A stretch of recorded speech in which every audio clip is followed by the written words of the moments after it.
వివాహం అవ్వకముందు సువార్త ప్రకటించడానికి మేము ఒక గ్రామానికి వెళ్ళాలని ప్లాన్ చేసుకున్నాం. ప్రార్థన చేసుకున్నాం, ప్రభువా ఈ రోజు ఎక్కడెక్కడ ఎవరెవరికి సువార్త ప్రకటించాలో అలాంటి ప్రాంతాలకు వెళ్ళాలి, అలానే మమ్మల్ని కాపాడు, కంచెవేయి అని చెప్పి ప్రార్థన చేసుకుని బయలుదేరాం. పరిశుద్ధాత్మ దేవుడు అంటే టీంతో నేను నడుస్తున్నాను, నాకు ఒక ప్రేరేపణ బలంగా వస్తుంది హృదయంలోంచి, అక్కడున్న గుడారాల దగ్గరికి వెళ్ళు అని వస్తుంది.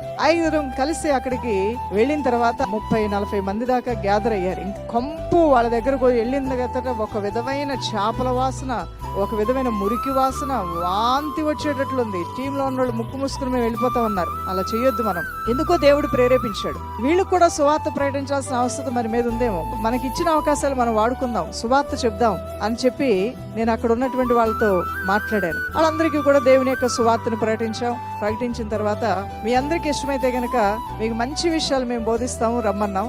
అందరూ కలిసి 7 గంటలకల్లా మేము ఉన్నటువంటి ఇంటికి వచ్చేవాళ్ళు.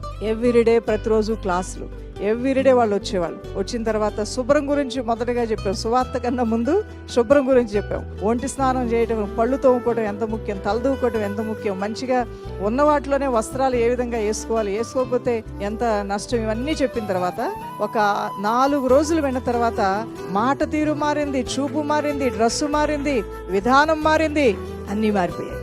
మేము కన్నడ భాషలోను, తర్వాత తమిళ భాషలో, హిందీ భాషలో మేము పాడే పాటల్ని వాళ్ళ భాషలోకి మార్చుకొని వాళ్లే లిపి కట్టారు, వాళ్లే రాగం కట్టారు, వాళ్ళు కూడా పాడటం మొదలు పెట్టారు. అబ్బా, సువార్త సభ జరిగినట్టు జరిగిపోయింది. రోజు 7 రోజులు అనుకున్నటువంటి మా సభ 1 నెల రోజులు కొనసాగింది. వాళ్ళందరినీ ప్రేమించాం మేము, దేవుని ప్రేమను వారికి తెలియజేశాం.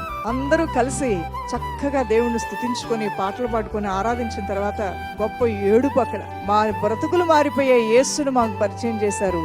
యేసయ్యతోనే మేము ఉంటాం, ఎక్కడికి వెళ్ళినా మేము దేవునితో నడుస్తాం, ఎక్కడికి వెళ్ళినా చర్చిలు అన్నారు కదా అక్కడికి వెళ్ళిపోతాం అని చెప్పారు. అయితే అప్పుడు దాకా ఎందుకు, మీరు ఇప్పుడే చర్చికి వెళ్ళండి అని కొన్ని సంఘాలకు వాళ్ళకి పరిచయం చేసి పంపించడం ప్రారంభించాం. వారు కూడా విశ్వాసులుగా మారిపోయారు. హల్లెలూయా.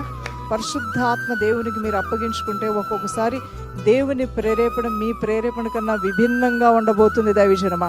ఆ ప్రేరేపణకు మనం అప్పగించుకున్నప్పుడు కార్యాలు జరుగుతాయి. అలా అని చెప్పేసి ప్రమాదకరమైన స్థలాల్లోనికి వెళ్ళి ఒంటరిగా సువార్త చెప్పడం అనేది లేదా మాట్లాడటం అనేది నేను ప్రోత్సహించట్లేదు ఏమాత్రం కూడా. ఆ సిచ్యువేషన్, ఆ సందర్భం అన్నిటినీ దేవుడు మాకు అనుకూలపరిచాడు. నేను ఒకదాని కదా, ఒక టీముగా మేము ఉన్నాం. సువార్త మీరు ప్రకటిస్తున్నప్పుడు పరిశుద్ధాత్మ దేవుడిని ఆశ్రయించండి. ఈ రోజు నేను ఎవరికి సువార్త ప్రకటించాలని నువ్వు ఆశపడుతున్నావు, వారి యొద్దకు నన్ను నడిపించు ప్రభు అంటే అక్కడ ఒక అద్భుతమైన దేవుని రాజ్యకార్యం మీ ద్వారా జరగబోతుంది.